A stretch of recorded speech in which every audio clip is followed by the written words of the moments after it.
October 31st, the spookiest night of the year. Every year on this night, people gather to celebrate Halloween. There are many traditions associated with this holiday, many common behaviors one might see. People dressed up in costumes, many of which are scary, monsters and the dead, as is the custom of the celebration, but anything else from superheroes to peanut butter and jelly are fair game as well. Children especially can be seen wandering neighborhoods in these costumes, ringing doorbells and exclaiming, "Trick or treat," in the hopes of receiving a handout of candy, although occasionally they're stuck with a classic toothbrush or pencil. Inside these houses, which are often decorated to resemble a haunted house in some way, with a fun side of course, parties are held, scary movies are watched, apples are bopped for, pumpkins are hollowed out with faces carved into them and candles placed into them to be put on display. Corn mazes, hay rides, scary stories, music, haunted houses, latex, apple cider, and pumpkin pie. It's often regarded as an enjoyable celebration. However, consider explaining it to someone who had no prior knowledge of it. How strange it all must seem. We must ask, why do we do these things? Where did this holiday come from? How far does it go back? Is it Christian, pagan, or neither? Is it a European holiday or an American one? In this documentary, we will be exploring not only the history of Halloween and the origins of these traditions, but also the associated tales and characters, such as the cunning Count Dracula, the mischievous Jack of the Lantern, and the fearsome monster of Frankenstein. We will look at how Halloween is celebrated around the world, but of course the main goal of this special presentation documentary, the first of the campfire videos by the way, is to have fun. I would also like to mention, I'm not here to tell you that you should or should not celebrate Halloween. My goal is just to give an honest explanation of the holiday in the special holiday presentation. So, that being said, let's get boo it. Get it? Boo it? Yeah, I don't know how I'm so hilarious. It's, just a gift, I guess.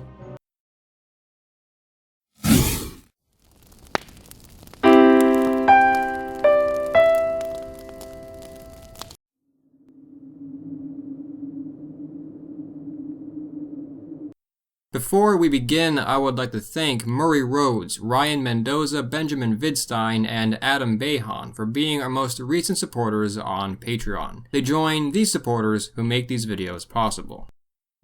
The first question we must ask in our quest to understand Halloween. Where did it begin? Where did it come from? There are those who claim that Halloween is a purely pagan or satanic festival, but the truth is that a lot of the rituals, as we will see, seem to have come from Christianity, developing in the late Middle Ages and early modern era, and it is very hard to separate what came from a Christian tradition and what came from a pre-Christian tradition. All Saints' Day was also known as All Hallows' Day. The night before it then, on which a vigil was held, was known as All Hallows' Evening. Much later in Scotland, it was shortened to Hallows Even. I believe you see where I'm going with this. It's where we get the word Halloween. Later, the date of November 2nd was turned into All Souls' Day in remembrance of all the souls of deceased Christians, with special attention to those souls still in purgatory. Together, these 3 days are known in the Christian religion as the All-Hallowtide, or Hallowmas. This was still not really Halloween, however. That holiday still had a long way to go, but this form of celebration did resemble it in important ways, and would eventually give rise to it as it stuck around and developed in medieval through early modern Europe. By the late Middle Ages, many customs had developed surrounding the All-Hallowtide in Western and Central European countries. Bells were rung in mourning of the dead across cities. Churches displayed holy relics and encouraged parishioners to dress up in costumes resembling their favorite saints. Another interesting tradition of dressing up on this day revolved around the Dance of Death, or Danse Macabre. It came from a medieval Christian artistic allegory meant to show that both king and peasant were equal in death, joining together in the eternal dance, and that only service to God was what mattered in the end. Some Christians believed that the dead actually rose on this night to perform this dance. In parties and such, people dressed up as people from all social backgrounds and danced together. This reminded medieval Christians that all earthly things eventually come to an end. Emperor, your sword won't help you out. Scepter and crown are worthless here. I've taken you by the hand, for you must come to my dance. The concept of souling had developed as well. As early as the 14th century, people, typically children of a poorer background, would go door to door asking for soul cakes. The cakes typically had crosses on them and were made with some sort of spices. In return for the cakes, the children would offer prayers to people in purgatory. This simultaneously was encouraged by the Christian requirement for charity.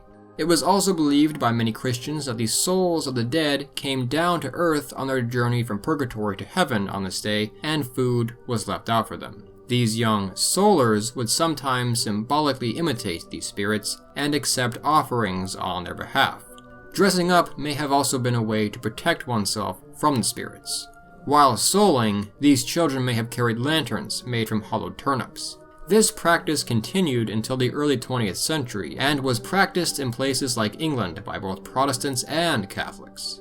Soul cake, pray you good mistress a soul cake. 1 for Peter, 2 for Paul, 3 for him that made us all. It's important to note this activity may have been more common on Christmas at certain times, however, rather than on the All-Hallowtide, which may be where collecting charity money by going Christmas caroling comes from.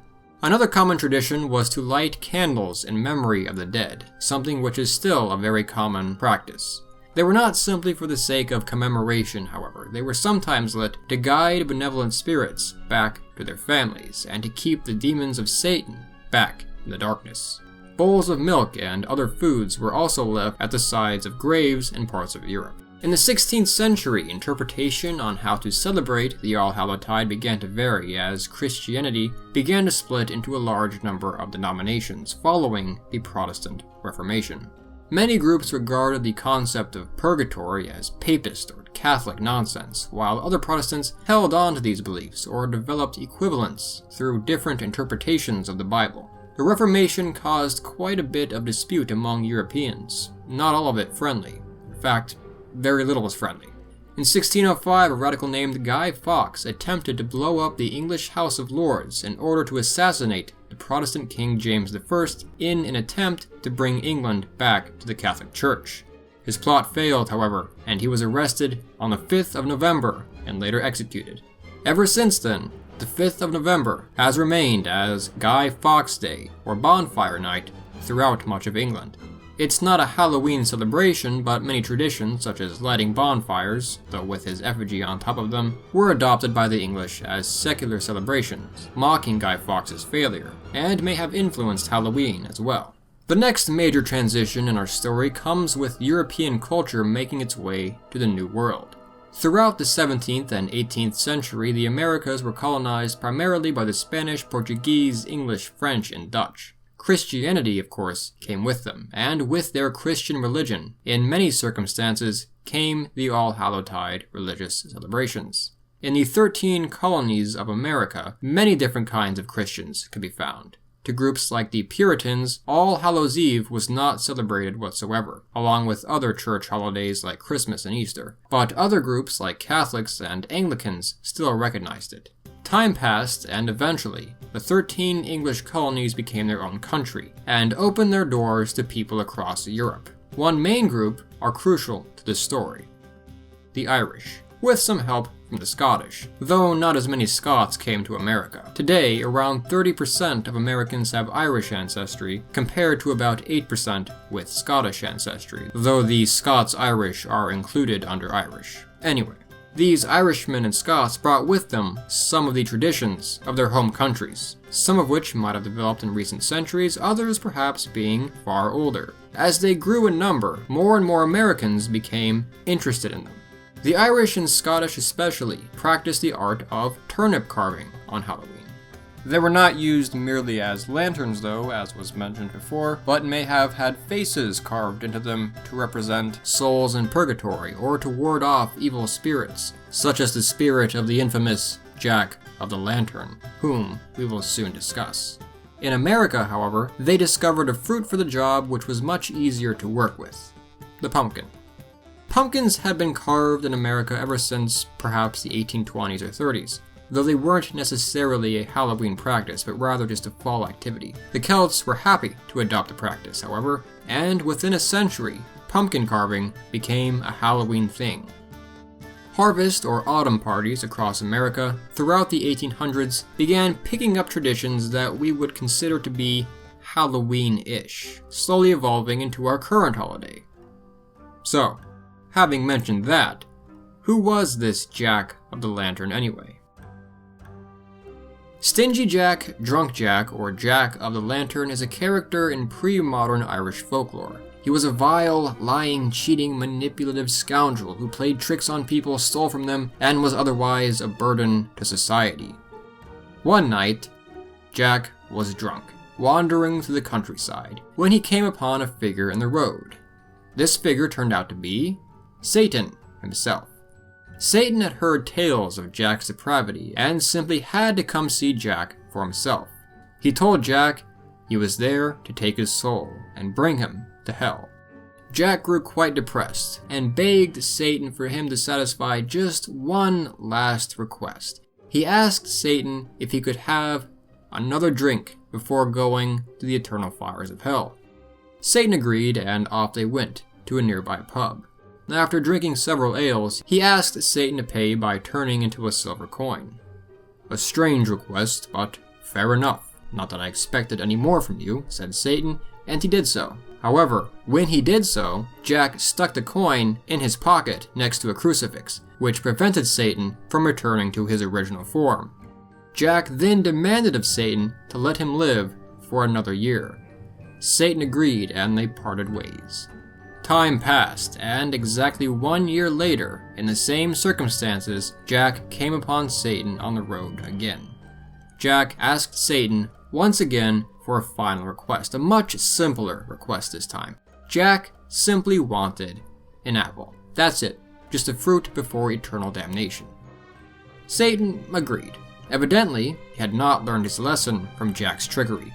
He went to the nearest apple tree to pick an apple. As he did so, Jack placed crucifixes around the tree, preventing Satan from leaving it. Ironic that Satan found himself in trouble after picking fruit from a tree. He was furious and demanded his release, but once again, Jack forced him to accept his demands. "I'll let you go," said Jack, "but you must swear to me never to take me to hell." Satan was forced to agree, and once more, they parted ways. Eventually, though, Jack's lifestyle took a toll on him, and he did, indeed, die. His soul prepared to enter heaven, but as he approached the gates, God turned him away.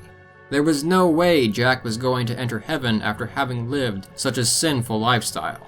Jack then went to the gates of hell and begged Satan to allow him to come in. Hell, he supposed, was better than wandering the netherworld alone for eternity. But Satan had made him a deal. Jack was never to come to hell. Instead, Satan scooped up an ember from the fires of hell and gave it to Jack to be placed in a turnip, to be used as a lantern for him to see as he wandered the earth at night for eternity.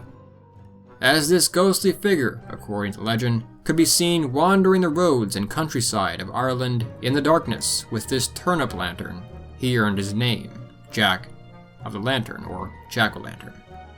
Tales of Stingy Jack vary quite a bit, but that was a very stereotypical version of the story, and thus a tradition was born.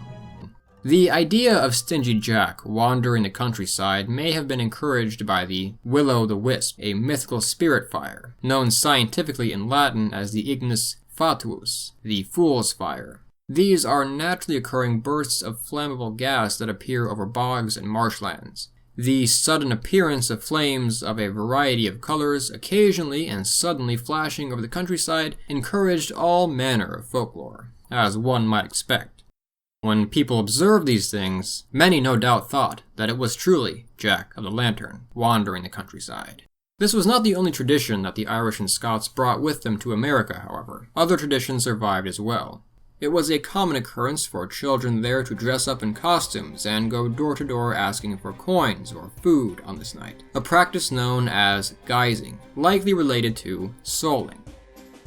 As far as North America goes, this tradition was first reported to have been practiced in Ontario, Canada in the 1910s, and not long after was reported in the United States as well. Children were guising in the city of Chicago by 1920, but in Anoka, Minnesota in 1920, they were already having Halloween parades. Today, this small American city outside of Minneapolis of around 17,000 people prides itself on being the Halloween capital of the world. This wasn't exactly trick-or-treating though, and indeed the term trick-or-treat doesn't seem to have come about until the late 1930s and was invented in America. In Ireland and Scotland, children might have even performed for the treats, singing a song or playing a flute, similar to another possible influence of trick-or-treating and again Christmas caroling. The practice may have been influenced by the practice of mumming, people across Western Europe dressing up in costumes and performing around holidays to the public in hopes of a donation, much like current street performers still do. What does trick-or-treat really even mean anyway? The treat part is obvious, but what's with the trick? Are they saying, give up the candy, or else? Well, yeah. While there is definitely a good degree of trickery that does go on during Halloween, this is almost always just harmless fun today. However, it was actually derived from a real set of circumstances.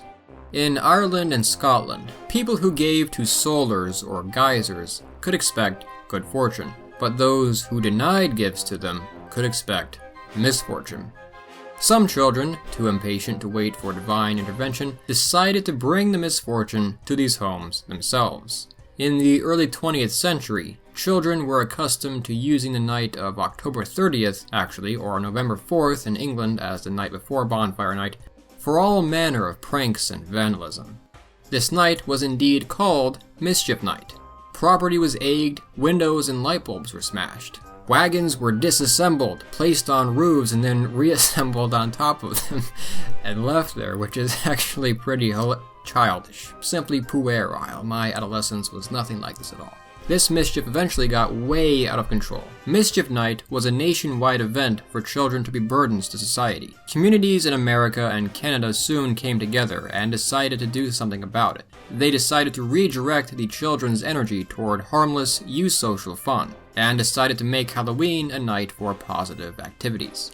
When the children were bribed with candy, a deal was struck, and they were tamed. Trick-or-treating soon became a semi-official community event. As those kids grew up, however, they found themselves reluctant to stop having Halloween fun, and Halloween became a party for people of all ages.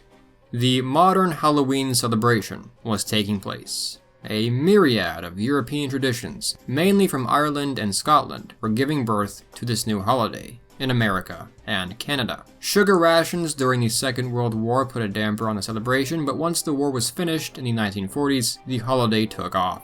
Halloween wasn't really so much about religion anymore, though some churches still organize Halloween get-togethers and things along those lines for children and families. Churches are a common location for trunk-or-treating, for example. The All-Hallowtide is certainly important to Christians, but Halloween is kind of the secular offshoot. We'll come back to subjects like that and much more in a bit though. For now, we've left out quite a bit of an important part of Halloween celebrations. The origins of its myths. The monsters, ghosts, ghouls, and of course, the very important period in which these beings were on the center stage. The age of Gothic literature. It is no coincidence that many Halloween tales are set in the Victorian era, or roughly between 1830 and 1900. The stereotypical haunted house, even in today's world, is typically a Victorian one. The ghostly inhabitants of these houses? Well-mannered, educated, dapper, yet mysterious Victorians, who died in the oddest of circumstances. The Victorian era was the height of Gothic literature. Bram Stoker, Edgar Allan Poe, Mary Shelley, Robert Louis Stevenson, and other famous authors all lived in this era. There are those that would say that these authors even outdo us as far as making a good story goes in some cases. This is of course up to major debate. Recent generations have made some very good stuff, and many horror movies today have been major, equal inspirations to the Halloween celebration, but it is worth pointing out that we often find ourselves looking to these classics for inspiration. But even these clever Victorians looked even further back for inspiration themselves, to the legends and tales of their European heritage, of ghosts, vampires, bogeymen or boogeymen in America, demons, monsters, witches, the undead, and much more. Bram Stoker's Dracula was published on May 26, 1897. The story tells, and of course there will be no spoilers by the way, of a mysterious Count Dracula, a handsome, intelligent, and charismatic nobleman who lives in a castle in the Carpathian Mountains. With the help of a Mr. Jonathan Harker, he moves to England. This Count Dracula's mysterious side, however, is quite dark. He is, indeed, a parasitic, undead, blood-sucking monster. A vampire. When he arrives to England to feed upon the living by sucking their blood, thereby consuming their life force, it's up to a team led by Dr. Abraham Van Helsing to stop him. With the movies especially, Dracula has since been the inspiration for the archetypal vampire. Fanged teeth, a dark but gentlemanly or ladylike outfit with a cloak, pale skin, red eyes, and possession of supernatural powers, such as great strength, the ability to crawl along walls and turn into a bat, and a bite which may turn others into vampires. Fear not though, a vampire also has weaknesses, a sensitivity to sunlight, garlic, silver, and the crucifix. According to legend, a vampire can be killed with a silver bullet, a stake through the heart, or decapitation. Whether or not an inability to be seen in mirrors is strength or weakness depends on the situation, I suppose, but Count Dracula certainly hated mirrors. Count Dracula was historically based on Vlad III, Prince of Wallachia, who was born around 1430. His father was given the title Dracul when he joined the Order of the Dragon, which we discussed very briefly in my Germany documentary. Dracul, in Old Romanian, meant dragon, though it later came to mean devil. This title then passed to his son. The point of this order was to defend Christendom against the invasions of the Ottoman Turks, who sacked the great Christian city of Constantinople during Vlad's lifetime. Vlad III is remembered as a cruel monarch. His favorite method of execution earned him the title Vlad the Impaler. Political enemies, criminals, adulterous women, and his Muslim Ottoman Turk enemies, whom he would spend much of his life fighting, were known to be impaled on pikes as a form of slow execution. Despite his successes, he was betrayed by the Hungarians and imprisoned, and eventually died while fighting the Turks. His body was cut to pieces and his head was sent to Istanbul, where it was impaled on a pike. The legends of blood-sucking creatures wandering the night are found well before Bram Stoker's time and are fairly widespread across cultures, having developed independently of each other. In the late Middle Ages through the early modern era, the people of Europe searched heavily for an explanation to all the death that surrounded them. Many offered supernatural explanations. On some occasions, graves were dug up to investigate corpses which were believed to have been not so dormant. Those who dug up recently buried corpses were sometimes shocked at what they discovered. Hair and fingernail growth, blood on the corners of the mouth, and even bloating of the belly. In other words, corpses which looked quite lively. Today we understand that these changes occur naturally after death. Corpses swell from the gases of decomposition and blood is pushed to the surface of the skin and out of the mouth. The skin recedes as it dries, making it look like hair, nails, and even teeth have grown. Corpses have even been known to groan as gas moves out from the esophagus. To the superstitious peasantry, however, these were signs that the corpses were alive and active, possibly even moving among them at night. When such corpses were discovered, they were often killed a second time by beheading or by having a stake driven through the heart. This inspired much of the European legend surrounding vampires. The situation got so bad that the Austrian Empress Maria Theresa, who reigned from 1740 to 1780, was forced to send her Dutch physician Gerard van Swieten to disprove the existence of vampires. The aristocracy were quite annoyed with the vampire nonsense, and especially the defilement of graves. Even the laws passed across Europe attempting to ban the practice of digging up graves to re-execute vampires did not cause the legends to die, though. Another creature which may have influenced the vampire myth was discovered in the 17th century. The vampire bat, which feeds solely on the blood of other creatures, was discovered in the Americas, though bats had a long history of being regarded with suspicion before they were connected to vampires. Most Europeans, Native Americans, and Aboriginal Australians regarded them as some sort of evil, dark beings, but in some cultures, such as in China, they actually brought good luck.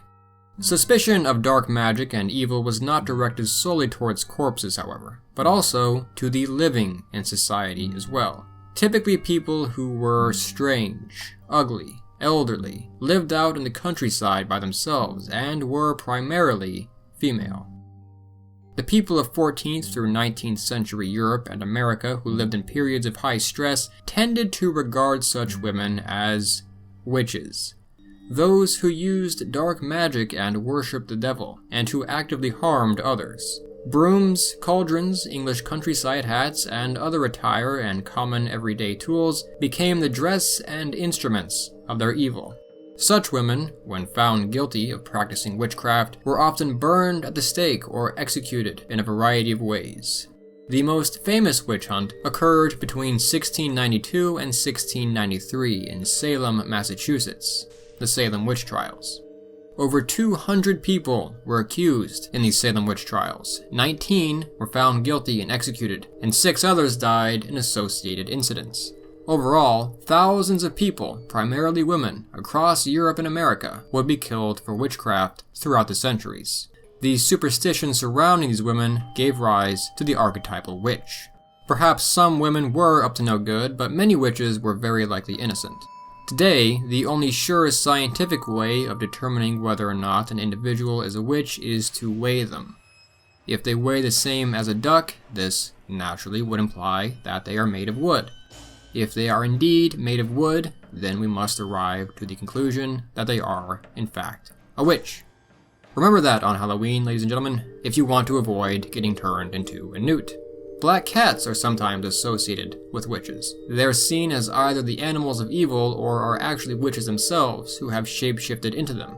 Throughout much of European history, they were regarded with suspicion and viewed as supernatural beings or creatures which brought bad luck. Although in some places in Europe, they were good luck. In some circumstances, people who owned black cats were punished or even killed, and the animals themselves were of course commonly killed as well. Apparently, it's worth mentioning, October 27th is Black Cat Day in the United Kingdom, which is held on August 17th in America. It seems to be a day dedicated to erasing stigma against the cats. Ghosts, zombies, skeletons, shades, ghouls, spirits, wights, wraiths, phantoms, apparitions. There are many names for the dead who rise from the grave in the many forms they may take. Perhaps mindless, reanimated corpses, an invisible spirit, or something in between, such as a girl in a burial shroud. No doubt, such legends have existed in nearly all cultures across times, most certainly even before recorded history. Nearly every town in America has a ghost story or two, a place you shouldn't go, especially at night, because of what supernatural beings might be lurking there. According to some polls, link in the description, between a third and half of all Americans claim to believe in ghosts. Around 18% of Americans claim to have actually had a ghost encounter. According to the wide variety of ghost tales, some of the undead are harmless, perhaps even pleasant, just wandering around an area where they met a terrible fate. Many are said to be wicked, however, such as the poltergeist, from the German meaning noisy ghost, a kind of ghost which is violent, throws things, and hurts people. The word zombie actually has an African etymology, which made its way to Haiti. Today, depictions of zombies are all over our media. A famous zombie, although not a typical zombie, is Frankenstein's monster, whose tale comes from Mary Shelley's 1831 book, Frankenstein, or The Modern Prometheus. The monster was designed by a mad scientist, Victor Frankenstein. The word ghoul is Arabic, from a ghoul, a monster from the pre-Islamic Arabian religion which behaved very much like a zombie. A boogeyman, or sometimes the boogeyman, as a single specific character, comes from the Old English booga, meaning something frightening. The first mention of a goblin seems to come from the 12th century, referring to a kind of monster haunting the countryside of Normandy. Gremlins are similar beings, though accounts of what exactly a goblin or a gremlin is tends to vary. Tales of werewolves are quite ancient, dating back to at least the ancient Greeks, but likely earlier, as characters of a kind of Indo-European mythology. A werewolf is a person who, either by being cursed or by volition, becomes a wolf, or more commonly, a wolf man. The typical trigger for a temporary transformation is a full moon. The typical way in which one becomes a werewolf is, as I said, by a curse, or by being bitten or scratched by another werewolf. Though less commonly heard about, there were fears of werewolves alongside witches during the aforementioned time periods of high stress and witch hunts. Another famous author of Gothic fiction, perhaps the most famous, is the American Edgar Allan Poe, born January 19, 1809. Poe is best known for his short stories and poetry, some of which are required reading in American public schools. The Cask of Amontillado, The Raven, The Telltale Heart, and my personal favorite, The Mask of the Red Death, are just some of his best-known works. Such writing, however, indeed came from an equally somber man. Much of Poe's life was complicated, and his death is something straight out of one of his own works. On October 7, 1849, Poe was found wandering the streets of Baltimore, delirious and incoherent. He was taken to a nearby hospital where he rested until he died. Doctors were not able to communicate with Poe. He was evidently wearing another man's clothes and called out the name Reynolds multiple times. What exactly happened to Poe remains a complete mystery. Perhaps just as strange is the Poe toaster, or more likely at least two men, perhaps father and son, who every year, from around 1930 to 2009, on Poe's birthday, left 3 roses and a bottle of cognac at his grave. The identity of the Poe toaster, or toasters, remains a mystery as well. These are just some of the creatures that haunt our minds and have an opportunity to come to life during Halloween, and just some of the authors to whom we owe such captivating and imaginative stories, around which much of our Halloween culture is based. We've gone over the history of many traditions, the religion, the mythology, and legends, some of Halloween's most famous characters, but there is more to discuss. How has the modern world shaped Halloween? What is it like in other countries? What is its future, and is it a dangerous holiday? The first president to celebrate Halloween in the White House was Dwight D. Eisenhower, introduced by his wife, Mamie Eisenhower, in 1958. Ever since then, celebrating the holiday has been a presidential activity and certainly an American activity. Likewise, Halloween is still common in Canada and even in Quebec, which is of course part of Canada but with its French origins culturally distinct. It's not entirely clear which country, America or Canada, had Halloween first, although the holiday was greatly developed in the United States. But what about the rest of the world? What other countries celebrate Halloween? It's a complicated question. The All-Hallowtide is observed across the Christian world, but it is not the same thing as Halloween. Modern Halloween, though perhaps based on very ancient cultures and traditions, is something which came about in America. Americans are, as you might expect, the biggest celebrators of Halloween. An estimated $8.4 billion are spent each year on celebrating in the United States alone. Much of it is on candy. A quarter of all candy sales in the US occur during the Halloween season. The Celtic world still celebrates, of course, while maintaining its own cultural traditions as well.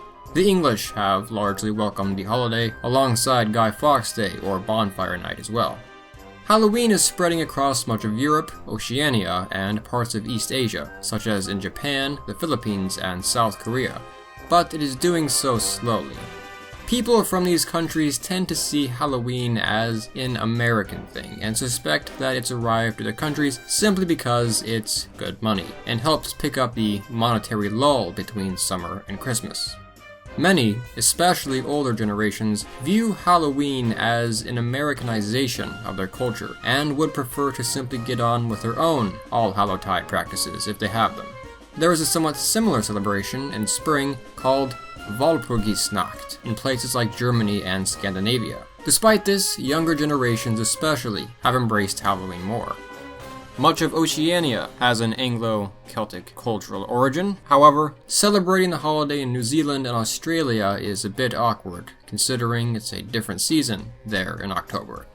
I have a New Zealander friend who said that flowers blooming and warming temperatures doesn't exactly inspire the Halloween spirit, but it has gained some popularity there. There is a similar story in South Africa. Throughout much of Asia, the Middle East, and Africa, Halloween is largely uncelebrated and viewed as a foreign thing. I fully respect the right of Europe and Asia and other cultures to reject Halloween if it doesn't fit into their culture, by the way.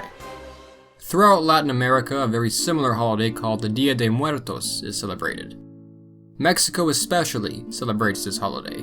It's rooted, of course, in the fact that Latin America is predominantly Catholic, with large influences from Spanish and Portuguese culture, but there are other traditions involved which likely date back to indigenous festivals, such as the festival dedicated to Mictlantecuhtli, the Aztec goddess of death.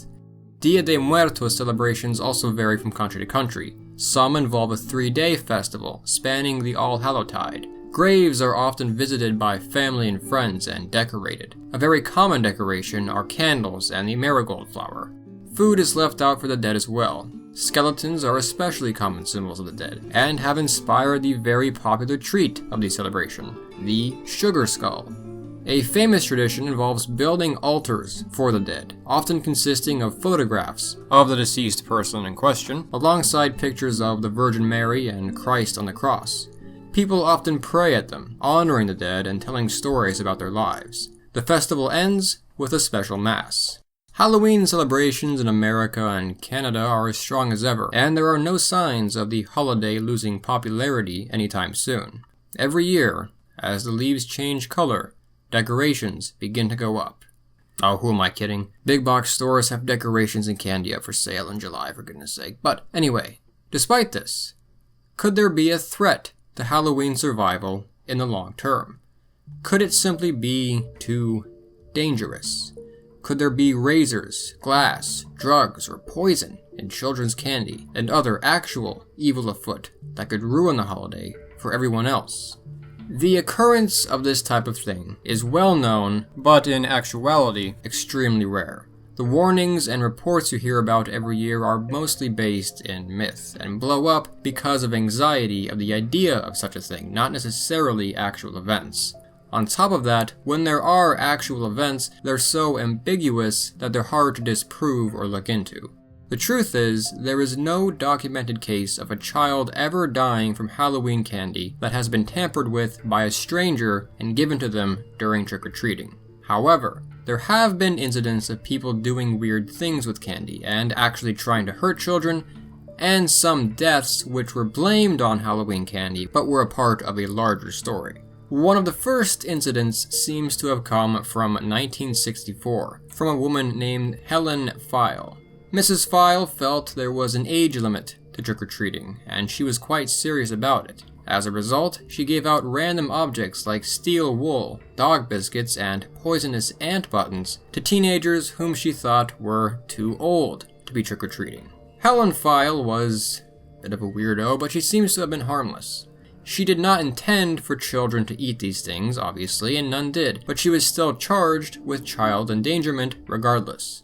There were other incidents as time went on, actually resulting in children's deaths. These incidents blew up across the news. Unfortunately, the less exciting, though equally disturbing truths about such stories do not make the front page as often. Both incidents resulting in the death of children were linked to the parents of the children, not from trick-or-treating. One was a case of grave irresponsibility, the other cold-blooded murder, both of which were blamed on the trick-or-treating myths and hysteria. I can post links to these two stories in the description if you want to know more.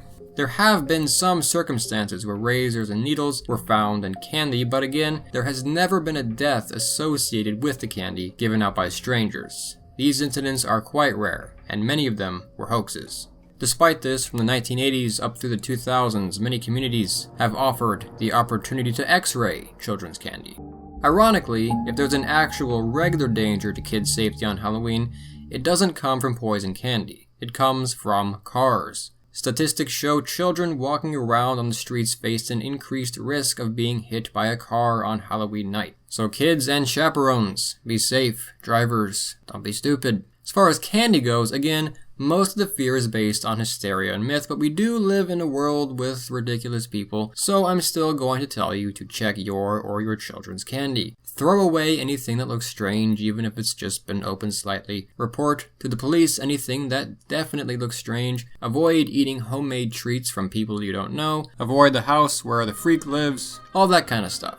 I don't want to hear about any, "Oh yeah, this dude I watched on YouTube said it was safe," type incidents, alright? There are many ways to celebrate Halloween. Trick-or-treating, partying and dancing, apple bobbing, costume contests, house decorating, ghost stories, maybe even house decorating contests, haunted houses, making foods, corn mazes, hay rides, pumpkin carving, maybe some slightly mischievous pranks. There are some traditions which have been lost over time, however. One tradition is to set a place for your past relatives at your dinner table in order to honor them. Another is to have what is called a dumb supper, a feast in which there is little talking, so that one may dine with the thoughts of those whom they have lost in mind. An old Scottish tradition, called an apple wedding, is related to the supposed ability to better tell the future on Halloween night. It involves cutting the peel of an apple off without breaking it, throwing it over your shoulder, and looking at what it foretells. Whatever letter the peel most resembles, when it lands, is the first letter of the name of the person whom you're going to marry. One tradition, which isn't that forgotten, is to light candles for the dead. This certainly isn't my invention, none of these are, but I have developed my own way of lighting candles. Each Halloween night, I light one candle for my paternal relatives who have died, one for my maternal, one for all my friends, neighbors, peers, and even pets who have died, and then an individual candle for everyone who has died since the last Halloween, whom I personally knew. So 3 candles no matter what, plus 1 individual candle for anyone that's died, as I said, since last Halloween. While I mentioned Halloween as a time for good fun, I do also like to incorporate some moments of seriousness in it. It is a good time to remember those whom we have lost, maybe to visit a grave and leave some flowers or something along those lines as well. Across Northern America, on October 31st, people will be celebrating Halloween. Well, almost. In some cases, Halloween, including activities like trick-or-treating, is celebrated on the closest weekend to Halloween. This is not the norm. I don't like telling people how to celebrate, but I will say that I don't much care for this. I have no problem doing Halloween activities on the closest weekend or throughout most of October in general, but in my humble opinion, Halloween itself falls on the 31st for a reason. Interestingly, the city in which I live also has designated trick-or-treating hours, generally 5:30 to 7:30 p.m. Maybe it's just because I didn't grow up doing this kind of thing, but I've always felt that this is something people can generally handle for themselves. Growing up, it was just understood that trick-or-treating began around sundown and lasted until around 9 or 10, when the porch lights started going off. I've made my point, I think it's red tape, but I still participate. But privately, I ignore it as much as possible and still do as much as I can on the 31st itself. And that's perhaps the main point of Halloween. It's not about how much money we're willing to spend on decorations or costumes, nor how much candy we're able to collect, but rather the fact that communities across Northern America can come together to celebrate age-old traditions. It's a time for fun, a time to express yourself, to be creative, a time to celebrate the fall season around you, a time to come to terms with your fears in a light-hearted way, to become that which you fear for a night, and to act out a harmless fantasy, a time to do this with those you care about. So to summarize, here's Halloween in a nutshell. It is a very complicated mix of traditions with different origins. Halloween stems from All Hallows' Eve. It may have its origins in Europe, specifically Ireland and Scotland, but it was in Canada and the United States that the holiday truly lit up. Many of the figures and characters of Halloween have very ancient origins, but were brought to life in the works of Victorian authors and modern movie makers. And with that, ladies and gentlemen, I, Justin from Fire Learning, wish you a happy Halloween. And they said YouTube historians don't talk about anything else but war. I just did a whole documentary on the history of a holiday and culture, which, by the way, I hope you enjoyed. If so, I invite you to come check out the rest of Fire of Learning and to subscribe to see more videos like this in the future. To help with the cost of producing these videos, a donation on Patreon would be a big help. I will definitely not blow it on a whole bunch of Halloween candy. A special thanks to our current Patreon supporters once again listed here. We are also on Instagram, Facebook, and Twitter, so come check us out there too. Thank you for watching.